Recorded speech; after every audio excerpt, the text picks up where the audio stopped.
नमस्कार, मैं वसीम खान और आप देख रहे हैं भारत 7 न्यूज़। आपके बीच में मध्य प्रदेश की एक सच्ची घटना क्राइम फाइल के रूप में लेकर हाजिर हूं।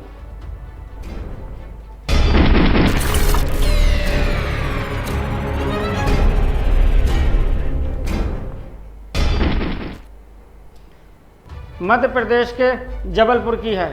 पूजा शुक्ला ने अपने घर वालों की मर्जी के खिलाफ अपने भाई के दोस्त विजय कश्यप से मंदिर में शादी कर ली थी, लेकिन उनकी शादी के 3 महीने बाद ही ऐसा क्या हुआ कि विजय और पूजा को अपनी जान गंवानी पड़ी। मध्य प्रदेश के संकारधारी कहे जाने वाले जबलपुर शहर से लगा हुआ एक देहाती इलाका है तिलवाड़ा। नर्मदा नदी की गोद में बसे तिलवाड़ा के बर्मन मोहल्ले में सुरेंद्र कश्यप का परिवार रहता था। उनके परिवार में पत्नी के अलावा 3 बेटियां व एक बेटा विजय था। 38 साल का विजय अपनी पढ़ाई लिखाई पूरी करने के बाद कोई काम धंधा करने के बजाय फालतू इधर उधर घूमता रहता था। इस बात को लेकर उसके पिता उसे समझाते रहते थे कि बेटा कुछ काम धंधा देख ले, इधर उधर आवारगर्दी करता रहता है। मगर विजय पर पिता की नसीहतों का कोई असर नहीं पड़ता था। वह एक दिन भर दोस्तों के साथ मस्ती करता और देर रात घर लौटता था। करीब 3 साल पहले की बात है।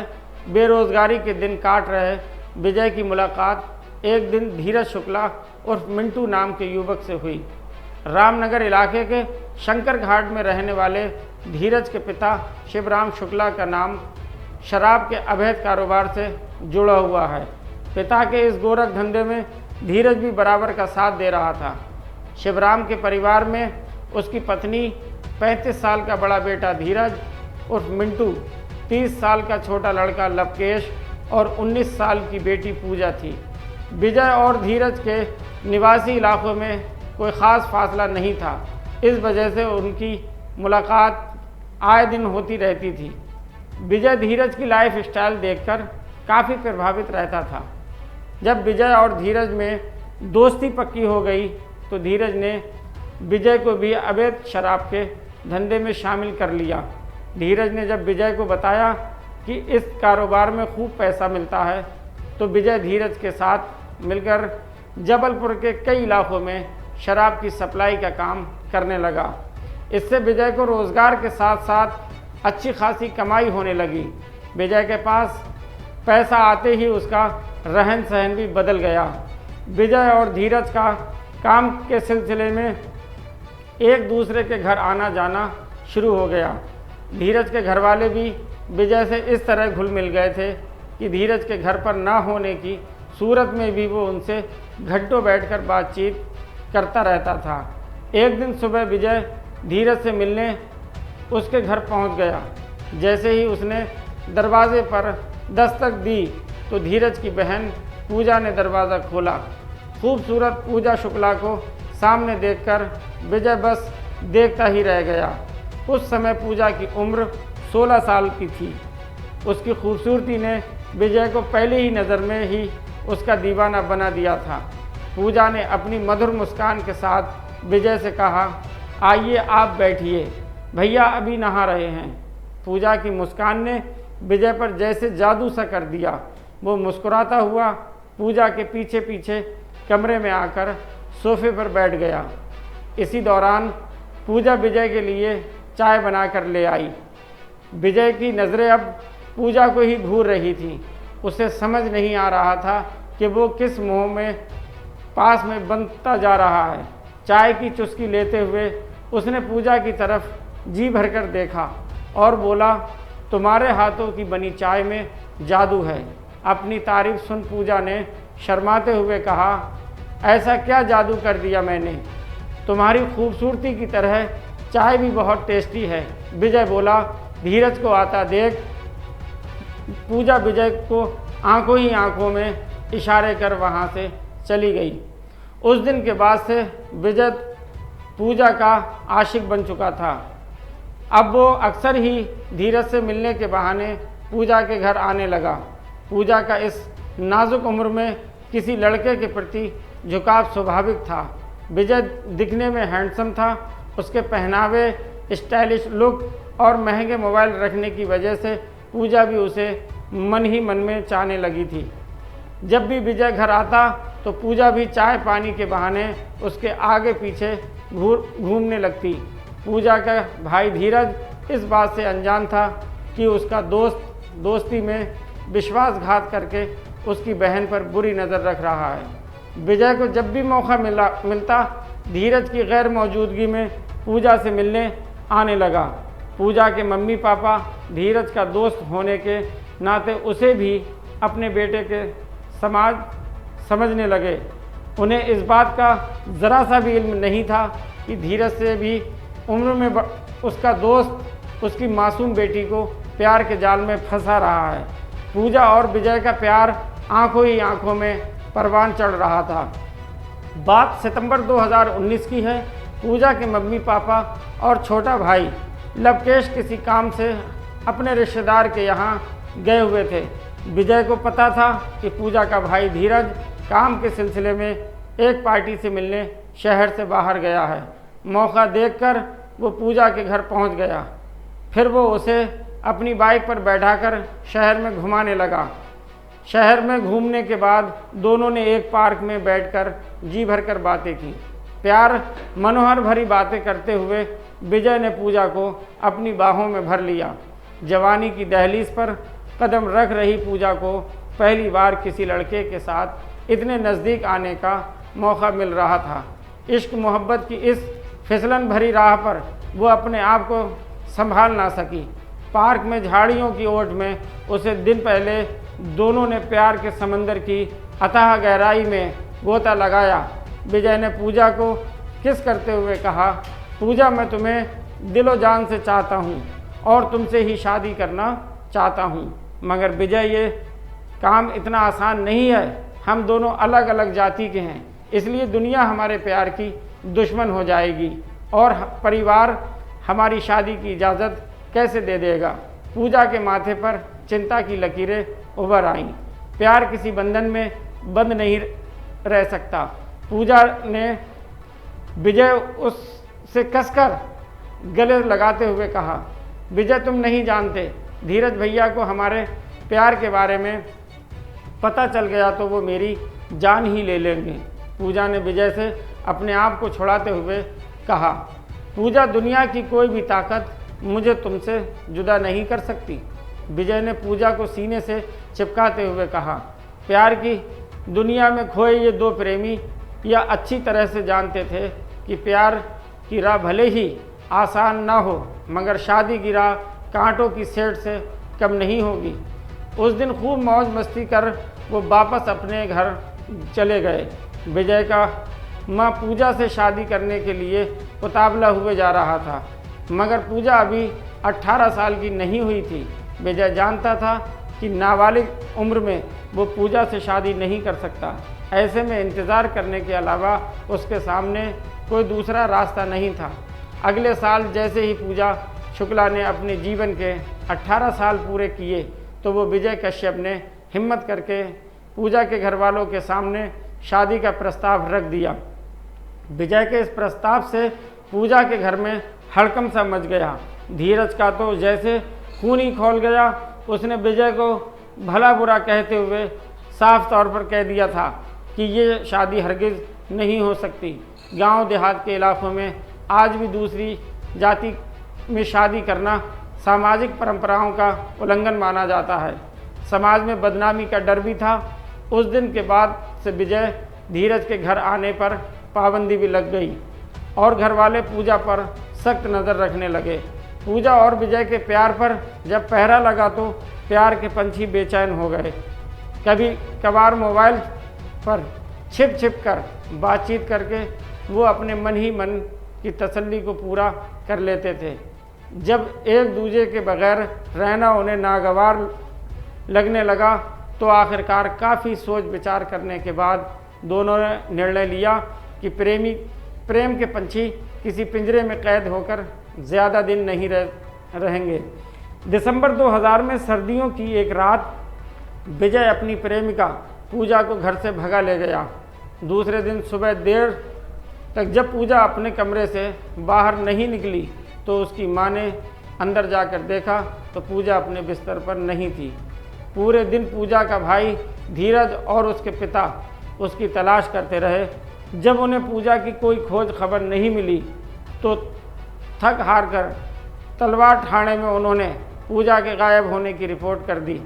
पुलिस रिपोर्ट में घर वालों ने ये अंदेशा भी व्यक्त किया कि विजय ही पूजा को पहले बेला फुसलाकर ले जा सकता है। पूजा के विजय के साथ भागने की खबर पूरे मोहल्ले में फैल गई तो उनके परिवार की बदनामी होने लगी। मोहल्ले के लोग चरखारे लेकर पूजा और विजय के प्रेम प्रसंग की चर्चा करने लगे। सबसे ज़्यादा जिल्लत का सामना पूजा के भाई धीरज को करना पड़ा। बदनामी के डर से उसका घर से निकलना ही दूभर हो गया।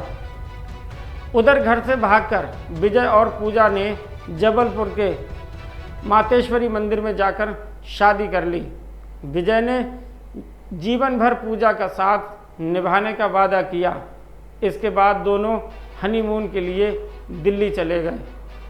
कुछ दिनों तक दिल्ली और आसपास के इलाकों में मौज मस्ती करने के बाद जबलपुर आकर गढ़ा के गंगा नहर में विजय अपने चाचा के मकान में पूजा के साथ रहने लगा। कुछ दिन प्यार मोहब्बत का नशा दोनों पर छाया रहा, लेकिन समय गुजरते हुए आर्थिक तंगी का सामना करने के लगे। इस बीच 27 फरवरी 2021 को पुलिस ने एक दिन विजय और पूजा को खोज निकाला। तब थाने में घर वालों के सामने पूजा ने लिखित बयान देकर साफ कह दिया कि उसने अपनी मर्जी से विजय से शादी की है और वो इसके साथ रहना चाहती है। उस दिन पूजा के घर वाले उसे उसके हाल पर छोड़कर घर वापस चले गए। विजय ने शादी के पहले पूजा को जो सब्ज बाग दिखाए थे वे धीरे धीरे झूठ साबित होने लगे। विजय के संग 3 महीने में ही पूजा जान चुकी थी कि विजय रंगीन मिजाज का युवक है। उसे यह भी पता चला कि इस रंगीन मिजाजी की वजह से उसके खिलाफ 2018 में नाबालिग लड़की से छेड़छाड़ के मामले में पॉस्को एक्ट का मामला थाने में कायम हुआ था। इस बात को लेकर दोनों के बीच मनमुटाव भी बढ़ने लगा। दोनों के बीच होने वाले झगड़ा में नौबत मारपीट तक आ चुकी थी। पूजा के अरमानों का गला घोटा जा रहा था। जब विजय आए दिन पूजा के साथ मारपीट करने लगा तो परेशान होकर 7 मई 2021 को पूजा ने फ़ोन करके अपने भाई को बुला लिया।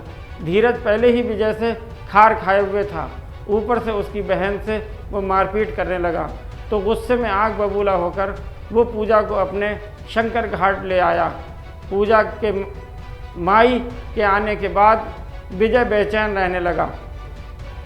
अपने किए पर वो शर्मिंदा था, मगर धीरज के डर से वो उसके घर जाकर पूजा से नहीं मिल रहा था। विजय पूजा से मिलने के लिए धीरज के घर के आसपास ही चक्कर लगाता रहता। 11 मार्च 2021 की सुबह धीरज दिलवाना की ओर जा रहा था। इस दौरान उसने देखा कि उसका जीजा विजय उसके घर की ही ओर जा रहा था। उसे शक हुआ कि विजय उसके घर जाकर पूजा को फिर से अपने साथ ले जा सकता है, इसलिए वो घर वापस आ गया और छत पर बैठकर निगरानी करने लगा। इसी दौरान उसने देखा कि विजय उसके घर के पीछे की झाड़ियों में खड़ा है। विजय को वहां देखकर धीरज को गुस्सा आ गया। उसने घर से धारदार हंसिया उठाया और विजय के पीछे दौड़ा। धीरज को देखकर विजय भागने लगा। विजय बामुश्किल 500 मीटर ही भाग पाया और खेतों के बीच मेड़ पर गिर पड़ा। विजय के ज़मीन पर गिरते ही धीरज ने उस पर हंसिए से ताबड़तोड़ 15 से 16 वार कर दिए। कुछ देर तक विजय छटपटाता रहा। धीरज के सिर पर खून सवार था। उसने विजय कश्यप की गर्दन हंसिए द्वारा धड़ से अलग कर दी। इतने में घर में उसका गुस्सा शांत नहीं हुआ तो उसने विजय के हाथ एक पंजा काट दिया। दूसरे पंजे को भी उसने काटने का प्रयास किया, मगर वो कामयाब नहीं हुआ। इसके बाद विजय के कटे सर को लेकर पहले वो अपने घर आया। घर के एक कोने में कटे सर को रखते हुए वो घर के अंदर दाखिल हुआ। उसने अपनी बहन पूजा के पैर छुए, कहा, बहन मुझे माफ़ कर देना, विजय तुझे भगा कर ले गया था, उस अपमान में तो मैं बर्दाश्त नहीं कर पाया, मगर कोई मेरी लाडली बहन के साथ मारपीट करे ये बर्दाश्त नहीं कर सकता। आज मैंने उसका खेल ख़त्म कर दिया। पूजा धीरज की बातें सुनकर अबाक रह गई। जैसे ही उसकी नज़र बाहर की तरफ कोने में रखे कटे सर की तरफ गई तो उसके मुंह से चीख निकल पड़ी। करीब जाकर उसने अपने पति विजय का काटा हुआ सर देखा तो ज़मीन पर सिर पटकने लगी और पल भर में बेहोश हो गई। धीरज ने विजय के कटे सिर वहसिया को बोरी नुमा एक थैले में रख लिया और बाइक स्टार्ट कर 7 किलोमीटर दूर तिलवाड़ा थाने पहुंच गया। 11 मार्च 2021 को महाशिवरात्रि का त्यौहार मनाया जा रहा था। त्यौहार के मद्देनज़र तिलवाड़ा थाने के टीआई सतीश पटेल और ज़्यादातर स्टाफ मंदिरों के आसपास सुरक्षा के लिए तैनात थे। दोपहर के समय अचानक एक बाइक सवार युवक हाथ में एक थैला लिए थाने में दाखिल हुआ तो थाने में मौजूद एक पुलिसकर्मी की नज़र उस पर पड़ी। बाइक पर आए युवक के कपड़े खून से सने हुए थे। पुलिसकर्मी ने उसे दूर से ही देखते ही पूछा, कौन हो तुम, यहाँ किस लिए आए हो? उस युवक ने अपने हाथ से थैली को ज़मीन में रखते हुए कहा, साहब मेरा नाम धीरज शुक्ला है, बर्मन मोहल्ले का विजय कश्यप का मैं बेटा हूँ। मेरी बहन को विजय कश्यप नाम का एक युवक भगा कर ले गया था। आज मैंने उसका मर्डर कर दिया, मुझे गिरफ्तार कर लीजिए। इस थैली में उसका कटा हुआ सिर है, वह हाथ का पंजा काट कर लाया हूँ। युवक की बात सुनकर थाने में मौजूद पुलिसकर्मी सख्ते में आ गए। उन्होंने देखा कि थैले में से खून की बूंदें टपक रही थीं। धीरज के हाथ से थैला लेते हुए जब पुलिसकर्मी ने देखा तो वो भी शौक रह गया। तत्काल ही घटना की सूचना वरिष्ठ पुलिस अधिकारियों को दी गई। सतीश पटेल को जैसे ही मामले की खबर मिली वो तत्काल थाने आए। थाने में जब धीरज से पूछताछ की गई तो धीरज ने बताया कि विजय ने दोस्ती में विश्वासघात करके मेरी बहन को बेला फुसलाकर शादी की थी। इस अपमान का बदला लेने के लिए मैंने उसकी हत्या की है। मैं ठान चुका था कि या तो वो जीवित रहेगा या मैं। तिलवाड़ा पुलिस ने आरोपी धीरज की निशानदेही पर हत्या में इस्तेमाल हसिया और खून से सने उसके कपड़े आदि जब्त कर लिए। आरोपी की सूचना पर जब रामनगर इलाके के एक खेत में पहुंची तो वहां विजय का धड़ पड़ा हुआ था। वहां पर विजय के घरवाले और रिश्तेदारों की भीड़ लगी हुई थी।